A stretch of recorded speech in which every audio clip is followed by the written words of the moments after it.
Bonjour à tous, on se retrouve aujourd'hui sur ma chaîne YouTube pour une nouvelle vidéo. Donc je suis accompagné de mon frère Pierre-Emmanuel que je vais laisser se présenter d'ici un instant. Et donc le thème de cette vidéo aujourd'hui est sur la jeunesse en Christ. Comment vivre sa jeunesse en Christ, quels sont les défis, les challenges, est-ce que c'est facile, difficile et quels conseils est-ce qu'on pourrait donner pour tous ceux qui nous regardent aujourd'hui, qui sont jeunes en Jésus-Christ et qui aimeraient avancer, progresser dans ce monde qui n'est pas tous les jours facile à vivre, surtout lorsque nous sommes chrétiens. Donc nous allons sans plus tarder attaquer ce sujet, mais juste avant, j'aimerais laisser mon frère Pierre-Emmanuel se présenter, nous parler aussi de sa chaîne YouTube rapidement afin que vous puissiez aussi aller le suivre. Donc déjà, merci beaucoup Alexis pour cette invitation sur ta chaîne. Donc moi c'est Pierre-Emmanuel, comme Alexis l'a dit. Je suis en formation pastorale depuis maintenant à peu près 4 ans auprès donc de notre père spirituel commun, l'apôtre Daniel Vindigny. Et comme il l'a dit, j'ai un ministère, j'ai commencé déjà une œuvre sur YouTube qui s'appelle Pierre-Emmanuel Heart of Father. Donc vous mettez Pierre-Emmanuel Heart of Father sur YouTube, vous allez trouver donc un peu mes contenus, où dessus je partage des prédications, je partage aussi d'autres styles de vidéos un petit peu plus encouragement, où je ne me montre pas mais je mets des images, des petits films qui permettent d'expliquer certaines choses et vraiment je parle au cœur des gens, j'essaie de transmettre des émotions et encore une fois c'est un plaisir pour moi d'être là avec toi Alexis et je pense que on va commencer à entamer l'émission. Merci. Donc, allez le suivre sur sa chaîne YouTube. Le lien sera mis dans la description. Merci Pierre-Emmanuel, en tout cas, d'avoir répondu favorablement à cette invitation. Donc, le sujet d'aujourd'hui, être jeune en Jésus-Christ, la jeunesse en Christ, comment vivre sa jeunesse en Christ, comment la réussir, comment ne pas passer à côté. C'est vrai que c'est quelque chose de si important. C'est un thème qui revient tout le temps. Tout le monde veut parler sur la jeunesse, qu'est-ce que la jeunesse a apporté, comment vivre sa jeunesse avec Jésus, tout un tas de questions qu'on peut se poser. Beaucoup de jeunes se convertissent, on voit beaucoup de gens qui sont adolescents ou jeunes adultes ces dernières années qui sont venus à Jésus. Et donc, on fait cette vidéo aujourd'hui pour trouver des conseils, des vrais conseils d'encouragement pour vous et aussi pour vous parler des défis, des challenges qui pourraient vous attendre et comment pouvoir les surmonter. Donc sans plus tarder, je vais laisser la parole à mon frère Pierre-Emmanuel. Donc je vais d'abord commencer par cette question. Qu'est-ce que pour toi, qu'est-ce qu'est la jeunesse en Christ? Qu'est-ce qu'être jeune et être en Jésus-Christ pour toi? Ok. Donc vraiment merci Alexis pour cette première question. C'est une question assez dense, assez large. Et qu'est-ce que la jeunesse en Christ? Qu'est-ce que être chrétien et jeune? Eh bien, je pense que déjà, premièrement, la réponse est dans l'énoncé, c'est le fait d'avoir connu la personne de Jésus-Christ à un âge, je dirais, à un âge qui n'est pas très avancé, à un âge encore où nous sommes encore dans la fleur de l'âge, où nous avons encore la possibilité de faire pas mal de choses, où nous ne sommes pas, entre guillemets, établis encore. Parce qu'on dit qu'à un certain âge, on devient, établi, etc., etc. Mais là, nous sommes encore jeunes. Donc, comment est-ce que je définirais le fait d'être jeune et d'être chrétien? C'est le fait d'être, premièrement, d'avoir un certain âge, et ensuite, c'est le fait d'être né de nouveau, d'être en contact avec la personne de Jésus-Christ et surtout d'avoir accepté de vivre une vie conforme à la parole de Dieu. Parce que nous basons tout ce que nous faisons sur la parole de Dieu. Et c'est par sa parole que le Seigneur nous parle premièrement. Et ensuite, plus nous avançons avec le Seigneur et plus nous avons des révélations, etc., etc. Mais d'abord, c'est la parole de Dieu. Donc c'est un jeune qui veut et qui a envie et qui suit les préceptes de la Bible et qui est en contact, en communion et qui est fier de sa foi, qui est en contact, en communion avec la personne de Jésus-Christ au travers de son esprit. Voilà comment est-ce que je répondrai à cette question. Merci Pierre-Emmanuel, c'est vrai que c'est un sujet important et c'est des bonnes choses, une bonne explication que tu nous as donnée.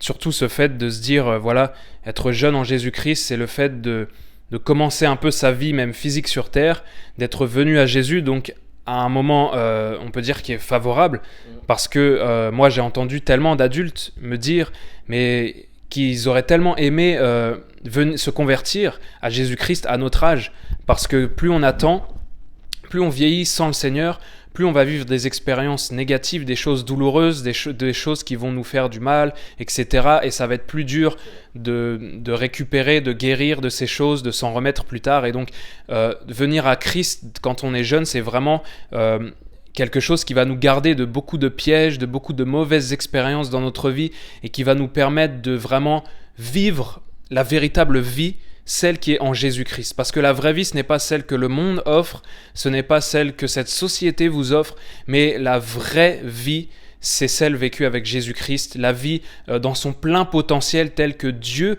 l'a choisi et l'a décidé pour l'homme, c'est celle qui est vécue en communion avec lui, en marchant avec lui au jour le jour. Donc le faire dès le plus jeune âge, c'est maximiser sa vie et ce qu'on va pouvoir vivre avec Dieu, ses expériences, son bonheur, en s'y prenant le plus tôt possible. Donc ensuite, deuxième question, Pierre-Emmanuel, quels sont les défis, les challenges pour toi qu'un jeune chrétien peut rencontrer d'un point de vue personnel, et quels sont aussi pour toi les défis et challenges et difficultés qui peuvent concerner dans un sens plus large la jeunesse en Christ aujourd'hui en France en tant que telle?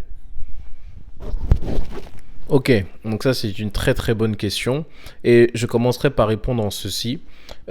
Un des premiers défis pour moi de la jeunesse en Christ et même de tout jeune chrétien, là je m'adresse vraiment à ceux qui viennent de se convertir, c'est le mur qu'il faudra essayer de briser et ce tabou qu'il faudra essayer de briser sur sa propre foi. Je ne dis pas qu'il faut aller dire à tout le monde, voilà, écoutez, ça y est, je suis chrétien, et essayer de convertir les gens. Non, il ne faut pas faire du prosélytisme, mais je dis que une des premières barrières que l'on rencontre, c'est que très souvent, ceux qui sont jeunes en Christ, c'est-à-dire ceux qui viennent de se convertir, ils ont un peu cette pudeur-là, ils ont du mal à affirmer leur position de foi. Ils ont du mal si on pose des questions, c'est-à-dire que nous ne sommes pas dans un contexte où là, nous avons l'obligation de nous taire ou quoi que ce soit, mais dans des discussions libres et ouvertes, ils ont du mal à dire clairement quelle est leur position.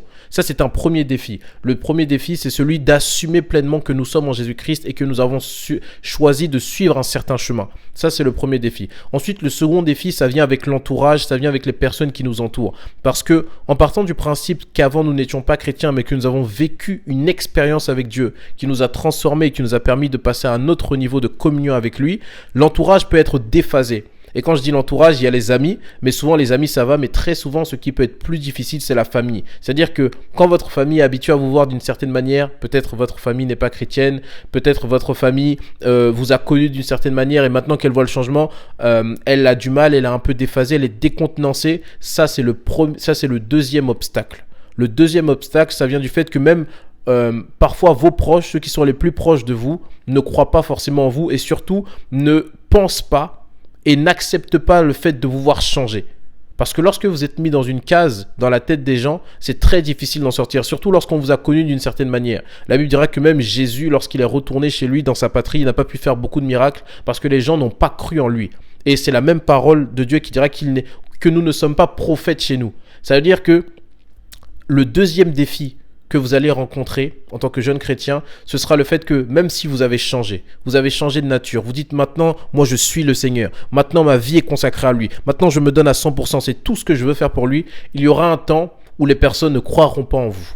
Il y aura un temps où les personnes ne diront pas et refuseront d'admettre que vous avez réellement changé. Et à partir de ce moment-là, il faudra rester ferme sur les positions parce que tôt ou tard, Dieu justifie toujours ses enfants. Restez sur votre position. Soyez fiers d'être chrétien. Et dans les discussions, n'ayez pas honte, parce que c'est une force, c'est une puissance de dire que vous êtes chrétien. N'ayez pas honte de le dire. Je ne dis pas de l'affirmer, crier tout fort. Non, je dis que il ne faut pas avoir honte d'affirmer ce que nous sommes.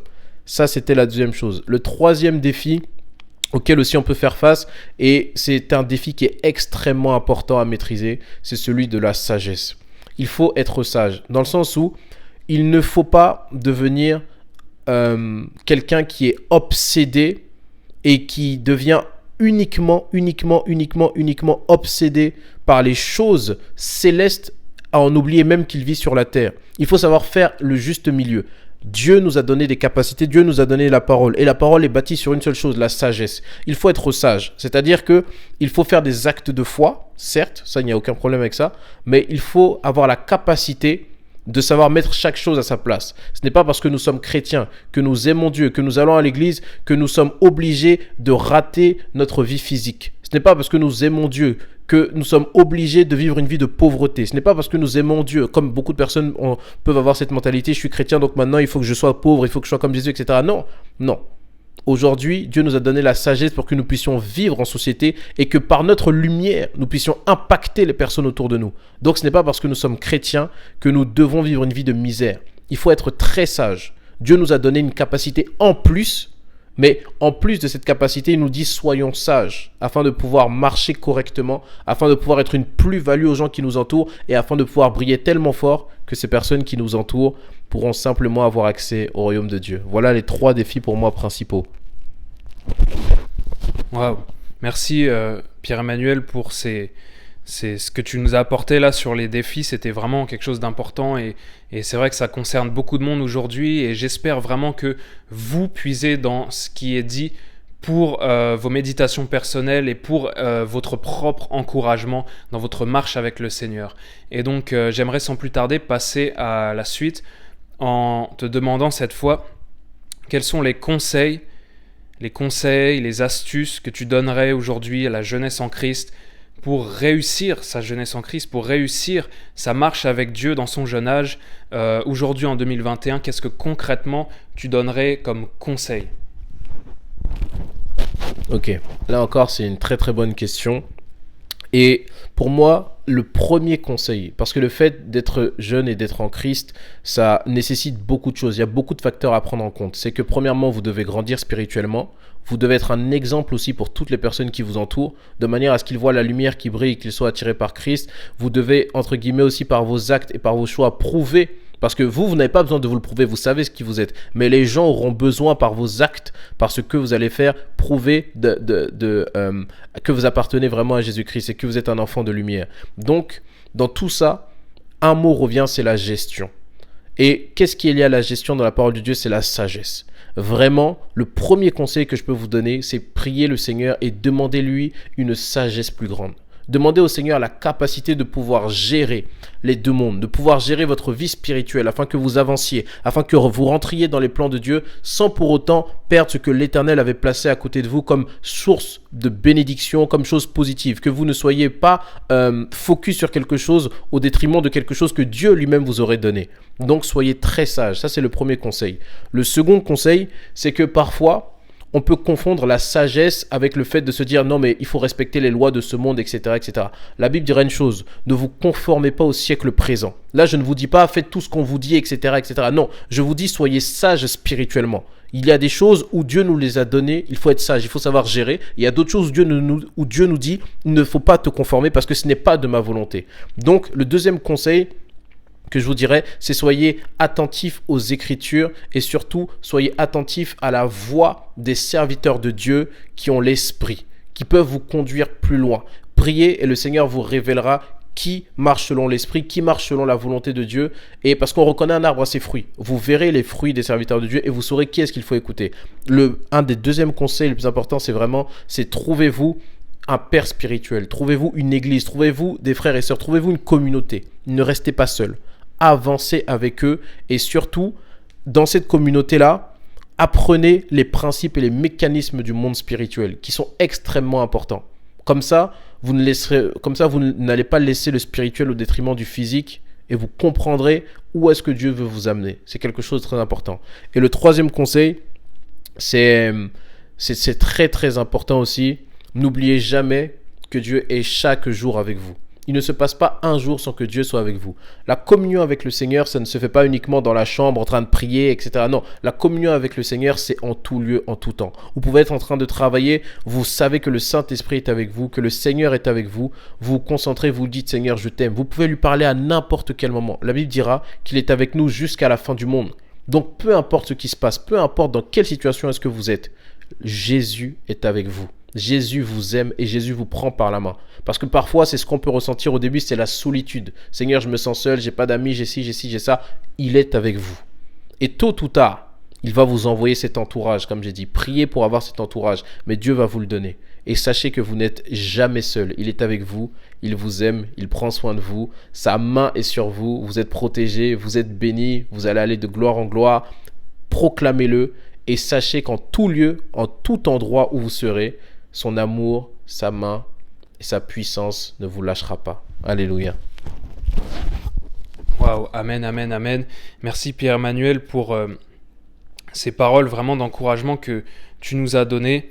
Et j'aimerais, avant de clôturer, prendre un passage qui se situe dans 2 Timothée au chapitre 2 et verset 22 pour vraiment vous donner cet encouragement qui dit, où l'apôtre Paul dira à Timothée « Fuis les passions de la jeunesse et recherche la justice, la foi, la charité, la paix avec ceux qui invoquent le Seigneur d'un cœur pur. » Donc, comme on l'a vu, vraiment ce qui est vraiment revenu, c'est la sagesse.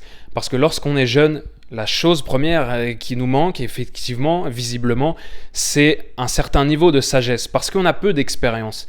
Donc demandons à Dieu la sagesse, il a dit demandez à Dieu la sagesse et il vous la donnera.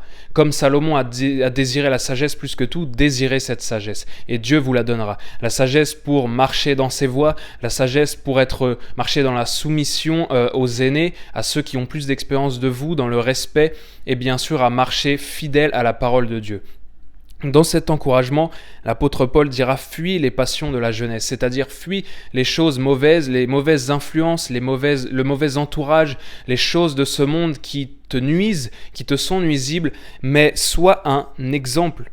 Et donc il dit « Recherche la justice, la foi, la charité, la paix, recherche ce qui est bon, recherche ce qui est pur, car le Seigneur désire une jeunesse qui lui est consacrée. » Qui est totalement à lui. Jésus veut des personnes qui sont totalement à lui pour pouvoir accomplir son plan sur cette terre, pour pouvoir vous faire rentrer dans vos destinées. Et il finira en disant « avec ceux qui invoquent le Seigneur d'un cœur pur ». Pourquoi ? Parce que lorsque vous êtes jeune en Jésus-Christ, si vous êtes isolé, ça va être très difficile. Donc Paul dit ici « avec ceux qui invoquent le Seigneur aussi d'un cœur pur », donc avec des frères et sœurs, avec une église, avec un groupe de jeunes, avec une communauté.